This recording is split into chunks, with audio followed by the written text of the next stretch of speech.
President Joe Biden and Chinese leader Xi Jinping have conducted a 2-hour phone call in the last few hours in what the two leaders described as a frank and in-depth conversation. The call was expected to cover a range of regional and global issues, including the Ukraine invasion and economic competition between the two nations. Taiwan also became a key point of the conversation ahead of House Speaker Nancy Pelosi's controversial trip to Taipei. President Xi warned the US against playing with fire with Taiwan, but President Biden said US policy on the Taiwan Strait was unchanged and still opposed to any attempts to undermine peace in the region. News of Ms. Pelosi's visit to the self-governing island prompted an aggressive response by Beijing, warning of dire consequences if the United States was seen to be supporting efforts at secession by Taiwan. Xi has warned the US against playing with fire, claiming we firmly oppose the secession of Taiwan independence and the intervention of external forces. In a readout from the White House, Biden said, whoa, our view hasn't changed when it comes to Taiwan. So there was tension there, but what do you make of that phone call? Well, there was indeed tension there, and this is the way it goes. You're quite right, and the brief that I've got that you were looking at there said public opinion, this is from Xi, public opinion shall not be violated. If you play with fire, you get burnt. You get all these statements, particularly after the event, and so many diplomats or leaders have said, well, I can't remember China actually saying that during the meeting. I think that this is really a manifestation of the frustration that China feels because it just wants to do what it wants. When it finds out it can't do what it wants, then we're really looking at a problem area. America has not changed. I believe America's policy should be much more straightforward than it is at the moment. America hasn't changed, but China will define what they call Taiwan independence in any way that suits it, Pete. Taiwan's capital has staged a series of annual air raid drills ahead of a reported visit next month by United States Speaker of the House Nancy Pelosi. Drills were conducted across Taipei, forcing residents to practice running to shelters, crouching and covering their eyes with their hands, as well as joint air and sea exercises. China's responded to news of the August trip plans. Its foreign ministry today warning China will use firm and forceful measures to protect its sovereignty. China claims Taiwan as its own territory and has not ruled out taking the island by force at some point in the future. No timeline on that. Ms. Pelosi has long been viewed as a sharp critic of Beijing and as a Biden proxy by China. Joe Biden recently warned against his House Speaker's travel plans. Former Australian PM Paul Keating has also weighed into the debate, labelling the reported trip as a reckless and provocative act. He said a visit by Pelosi would be unprecedented, foolish, dangerous and unnecessary to any cause other than her own.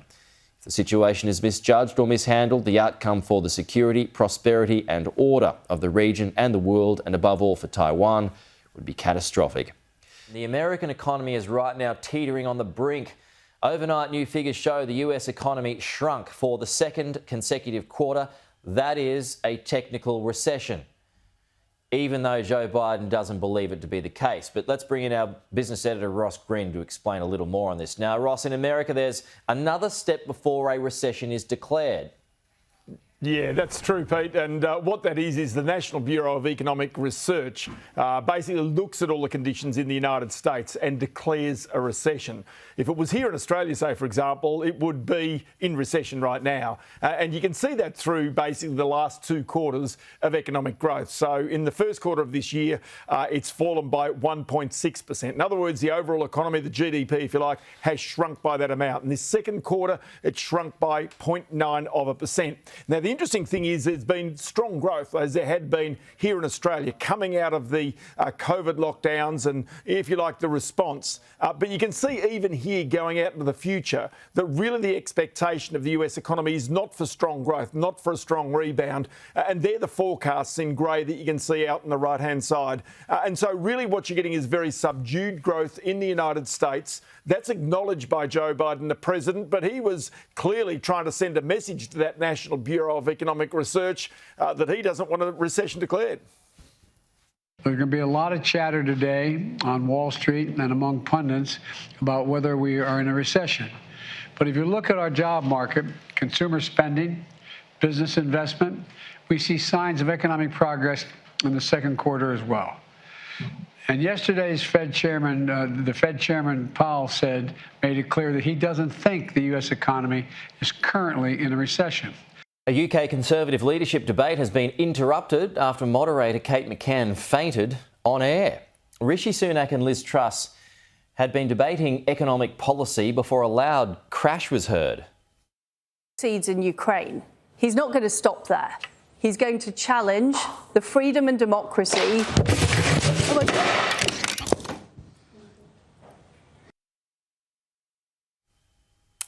The transmission was cut shortly after, and the broadcaster Talk TV said it would not continue with the debate, apologising to viewers in a statement. Talk TV confirmed Ms McCann was fine, but said she's not expected back on air. Ms Truss and Mr Sunak tweeted afterwards, extending their well wishes to Ms McCann, saying they're looking forward to the next debate. Joining us live is the Environment Minister, Tanya Plibersek. Minister, good morning to you.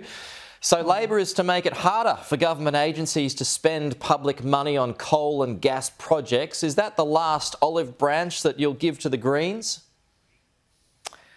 Well, we know that our economy is changing really fundamentally. Around the world, countries are investing more in renewable energy, and Australia can be a renewable energy superpower. We've got to make sure we've got the backup power. We've got to make sure we've got our transmission lines upgraded so the renewables can go into our national energy grid.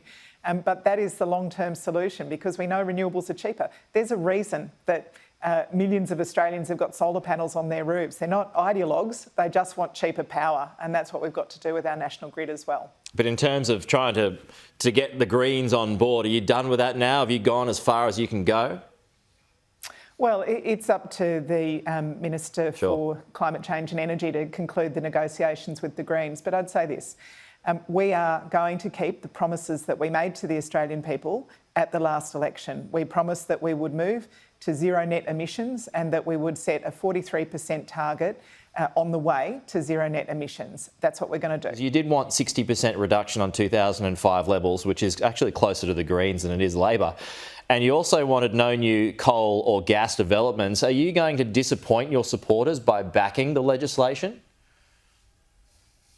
Well, it's about halfway between the Greens and Labor. As you know, Greens' target is 75. I don't know about disappointing my supporters. I think my supporters would be more disappointed if we spent the next 6 months arguing over what the target number should be rather than actually making progress on this.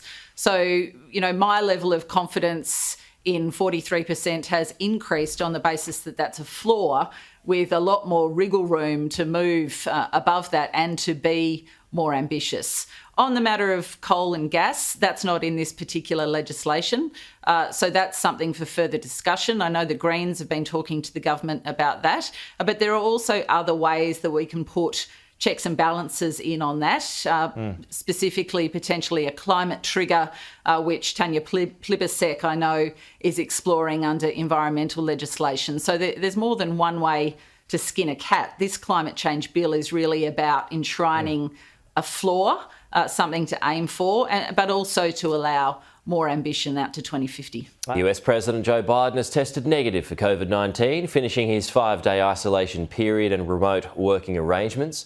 The president also stopped Tylenol, an antiviral medication used to reduce the severity of his illness. He's returned 2 negative test results, which means he can now go back to work outside the White House. That is, sharing the news and a photo on Twitter. Biden said, "Back to the Oval. Thanks to the doc and the good care, and to all of you for your support."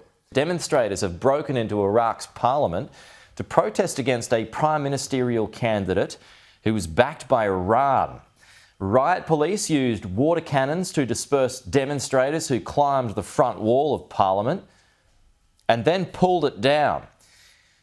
No politicians were in the building, though, when protesters stormed the capital's high-security green zone, and it is very high security. Not high enough for the protesters, though.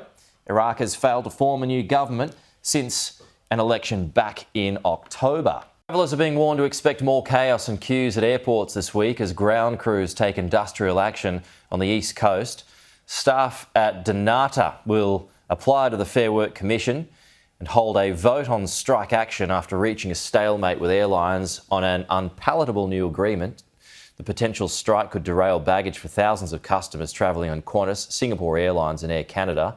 The move comes as new figures rank Australian airports the worst for flight delays and cancellations. The Australian Defence Force is spending $14 million a year on uniforms from the country's biggest security threat, China.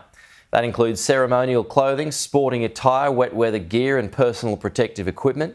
It sparked calls for Australia to source uniforms from like-minded democracies and ignited concerns about supply and human rights abuses identified in China's textile sector. The Australian Federal Police also sources 34% of its uniforms and personal equipment from China. Sea Eagles owner Scott Penn says the club's pride jersey will return next year and the 7 players who boycotted the kit this week are open to wearing it.